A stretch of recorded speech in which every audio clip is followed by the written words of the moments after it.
Gaudy true channel में आप सभी का स्वागत है। आज शनि प्रदोष का व्रत है। शनि प्रदोष व्रत सभी प्रदोष व्रतों में सबसे महत्वपूर्ण माना जाता है।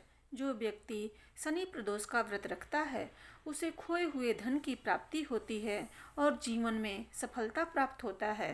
शनि प्रदोष व्रत करने के बाद प्रदोष व्रत की कथा को अवश्य पढ़ना या सुनना चाहिए। तो आइए सुनते हैं शनि प्रदोष व्रत की कथा को। प्राचीन समय की बात है। एक नगर में एक सेठ धन दौलत और वैभव से संपन्न था। वह अत्यंत दयालु था। उसके यहाँ से कभी कोई भी खाली हाथ नहीं लौटता था। वह सभी को जी भर कर दान दक्षिणा देता था। लेकिन दूसरों को सुखी दिखने वाले सेठ और उसकी पत्नी स्वयं काफी दुखी रहते थे। दुख का कारण था उसकी कोई संतान नहीं थी। संतानहीनता के कारण दोनों भूले जा रहे थे। एक दिन उन्होंने तीर्थ यात्रा पर जाने का निश्चय किया और अपने कामकाज सेवकों को सौंप कर चल पड़े। अभी वे नगर के बाहर ही निकले थे कि उन्हें एक विशाल वृक्ष के नीचे समाधि लगाए हुए एक तेजस्वी साधु दिखाई पड़े। दोनों ने सोचा कि साधु महाराज से आशीर्वाद लेकर आगे की यात्रा शुरू करेंगे।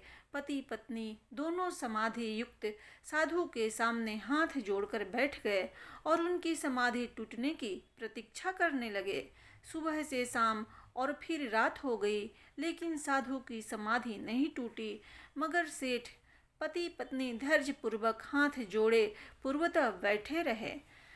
अगले दिन प्रातःकाल साधु महाराज समाधि से उठे। सेठ पति पत्नी को देखकर वह मंद मंद मुस्कुराए और आशीर्वाद स्वरूप हाथ उठाकर बोले, मैं तुम्हारे अंतर मन की कथा भाप गया हूँ वत्स। मैं तुम्हारे धैर्य और भक्ति भाव से अत्यंत प्रसन्न हूँ।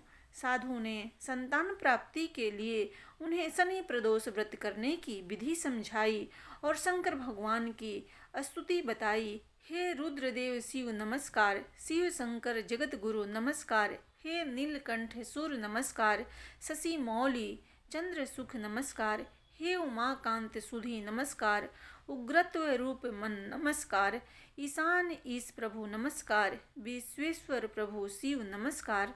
तीर्थ यात्रा के बाद दोनों वापस घर लौटे और नियम पूर्वक शनि प्रदोष का व्रत करने लगे। कालांतर में सेठ की पत्नी ने गर्भ धारण किया और एक सुंदर पुत्र को जन्म दिया। शनि प्रदोष व्रत के प्रभाव से उनके यहाँ छाया हुआ दुख का अंधियारा लुप्त हो गया और दोनों पति पत्नी आनंद पूर्वक रहने लगे।